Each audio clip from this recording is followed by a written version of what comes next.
Today we are going to have a podcast about river pollution, and my name is Daryl Nur Ikhsan. My name is Zhafirah Najwati. My name is Kamalika Aulia. My name is Aulia Zihya Mitsqoti. My name is Ahmad Syaukani. My name is Elfa Izati Hasanah. My name is Nur Fadliah. My name is Syahadah. Hello everyone, welcome back to the Public Health Table, the podcast where we explore real environmental and health issues that impact our daily lives. I'm Daryl, your host for today. And I'm Aulia.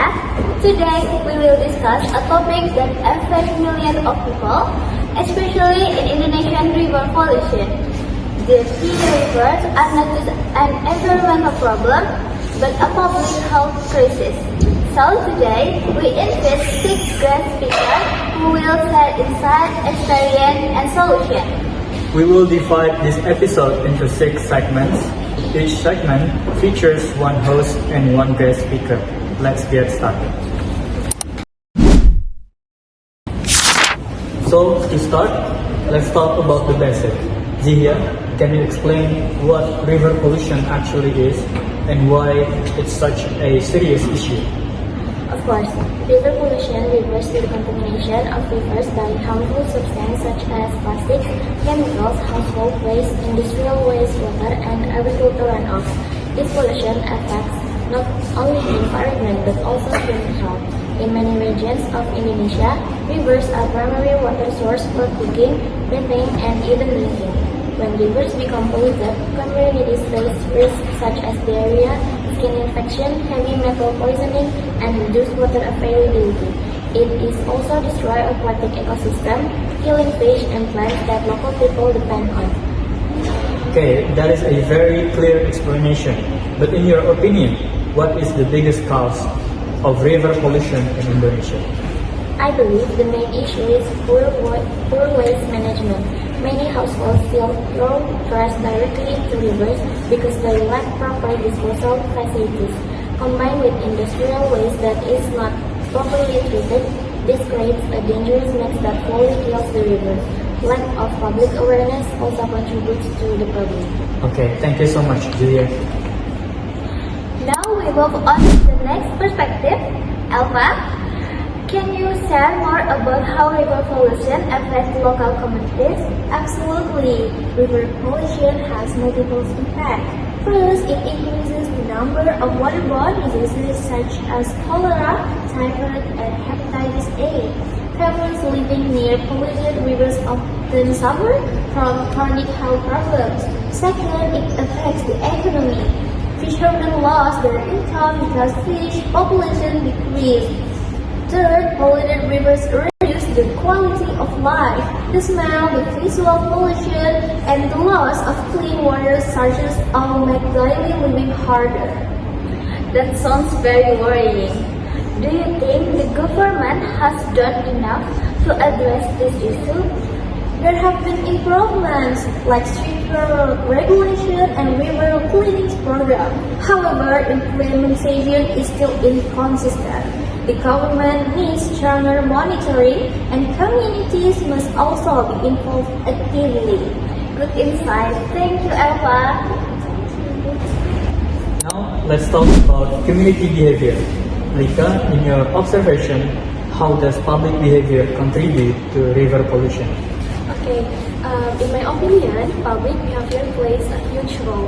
Many people still throw plastic waste, use diapers, or put scrap into rivers.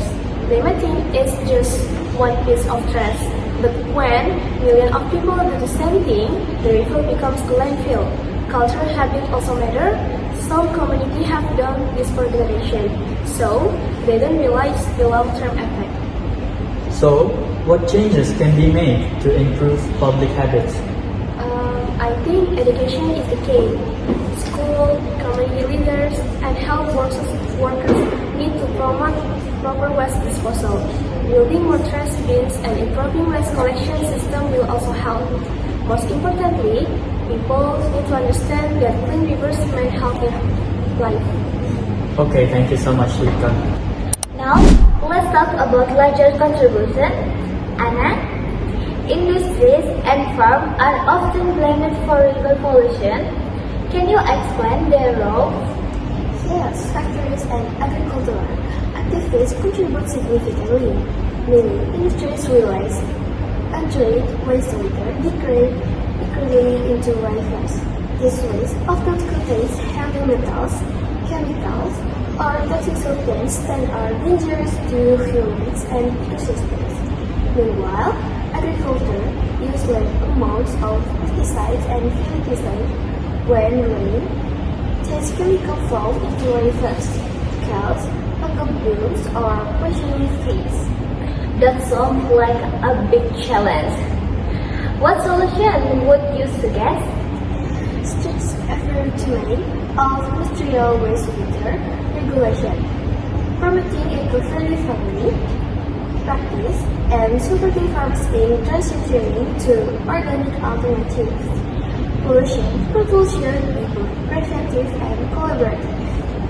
Good insight. Thank you, Anna. Now, let's hear from Zhafirah. Young people are often involved in environmental activities. What role do you think the youth can play in reducing river pollution? Youth have incredible potential. Students and young adults can lead community cleanup events, join environmental organizations, create social media campaigns, and encourage their communities to adopt eco-friendly habits. Many young Indonesians are already involved in movements like river cleanups and plastic reduction programs. That sounds inspiring. So, what message would you give to other young people? Start small but be consistent. Even reducing personal plastic use or joining one cleanup event can make a difference. And don't be afraid to speak up your voice matter in environmental protection. Okay, thank you so much for sharing your insight, Zhafirah. Finally, we have Syaukani. Let's talk about long-term solution. What steps should governments and communities take to protect rivers in the future? Long-term solution must integrate environment planning, strict law enforcement, and public health education. Government should build modern waste treatment plants, enhance monitoring system, and support communities with proper waste management infrastructure. Public health campaigns are also crucial to educate people about hygiene, disease prevention, and clean water importance. Very important point. Do you think Indonesia can significantly reduce river pollution in the next decade? Yes, if we work together, government, businesses, and communities must collaborate. Environmental issues cannot be solved by one group alone. Everyone has a responsibility. Okay, thank you, Syaukani. Thank you to all our speakers for sharing valuable insight. We have learned that river pollution is more than just dirty water. It affects health, the environment, and our future. And we all have a role, big or small, to protect our rivers. Keep learning, stay aware, and take action. A clean river means a healthier society. And I think that's all for today's episode of the Public Health Table. See you in the next podcast. Bye-bye. Bye-bye. And I think that's all from us. Thank you so much for watching. Wassalamualaikum warahmatullahi wabarakatuh. Bye-bye.